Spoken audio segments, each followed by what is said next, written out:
Hi all, how is everyone? So today I wanted to do a wrap-up of what I read in July and then a TBR of what I hope to read or plan to read or think that I might be interested in reading in August. So in the month of July, I finished a total of 7 books.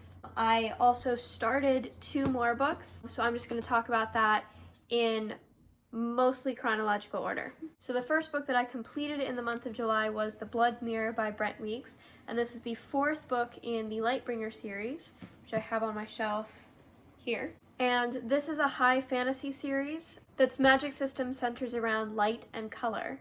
And so this 4th book just got a lot more in-depth into a lot of the political turmoil that's going on in this particular world. And this is honestly one of my favorite fantasy series, and this book did not disappoint. So the next book that I completed was The Maidens. And to those of you that have watched that, you know I did not care for this, but it wasn't that long and I finished it.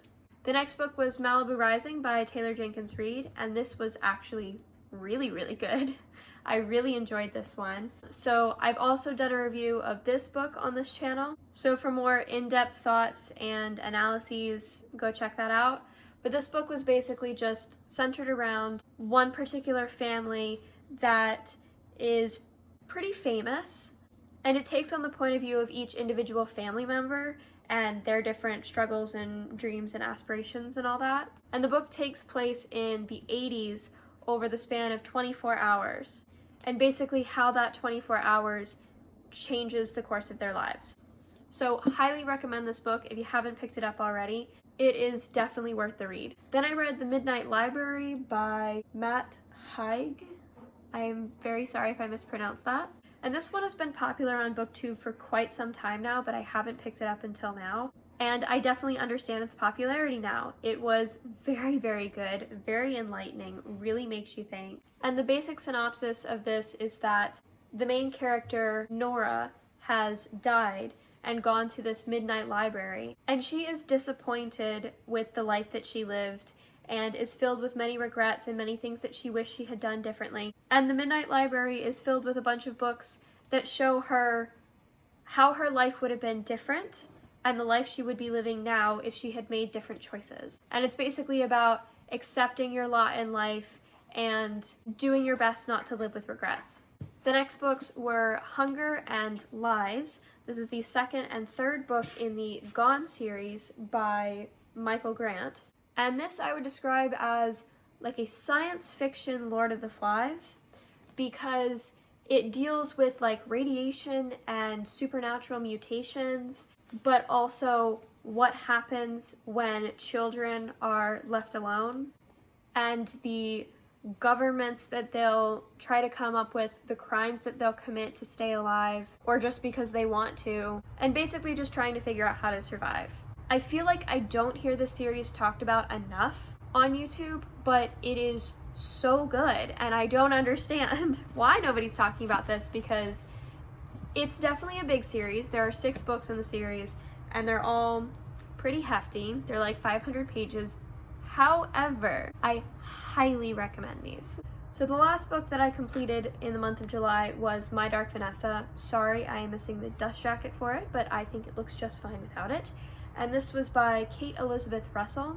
So the title definitely does not disappoint. This was a very dark book. Heavy trigger warnings for sexual assault and statutory rape.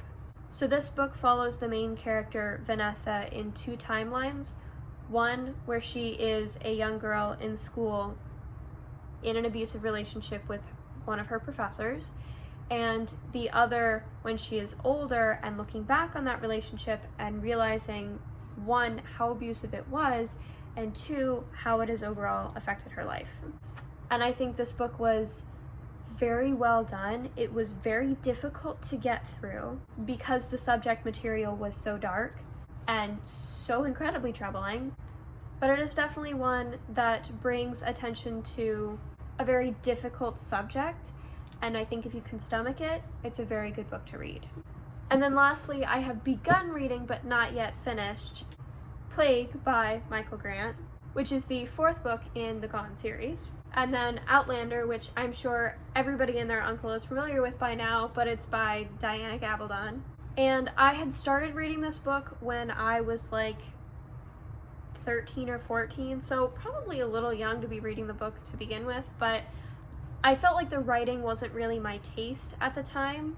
I didn't like things that were so descriptive and took a long time to build the plot and the setting and the characters, but that's something that I definitely appreciate a lot more now. And I think that this book is very well written, and I quite enjoy this, so I'm hoping that I can catch up to what I've already watched on Netflix and hopefully surpass that, because usually I don't like watching the movie or television show or whatever it is before reading the book.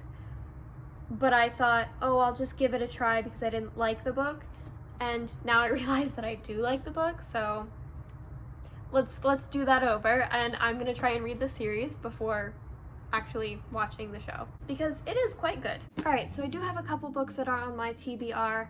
Honestly, I am not entirely sure what I'm feeling like reading except for the books that I'm actually reading at the moment. So I'll just share with you a couple of books that I've picked out that I think I might be in the mood for. It entirely depends, but they're books that I've been wanting to read anyways. So the first is The Song of Achilles. I have read Circe by Madeline Miller, and it was so good. And I've heard from just everybody and anybody that Song of Achilles is even better.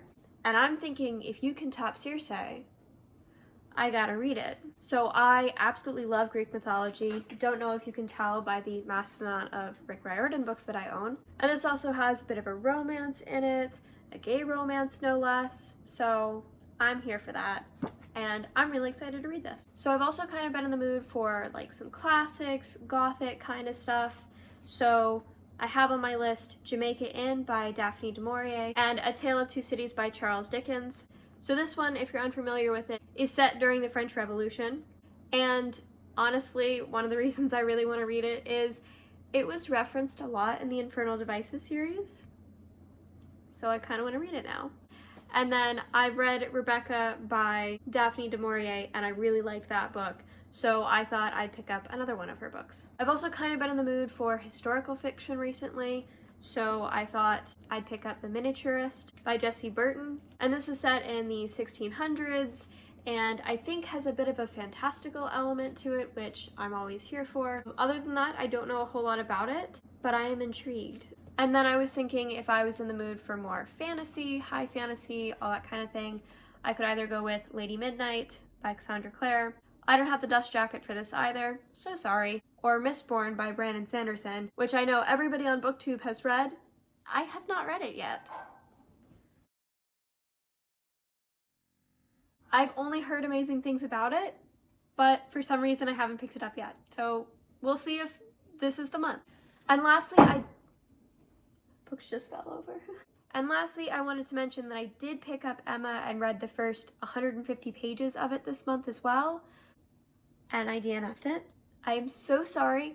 I really liked Pride and Prejudice when I read it, so I figured going into this that I'd like this a lot, especially because it's so popular right now, but I just didn't really care for it. I didn't care for the character of Emma.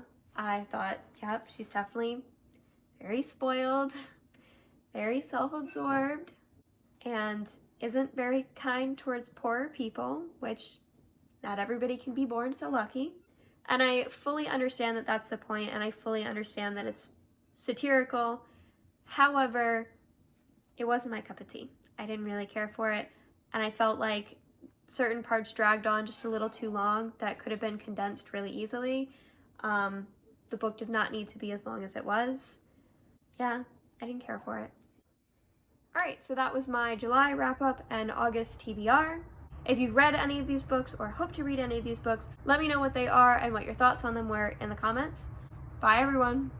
Ooh, that hand strength though.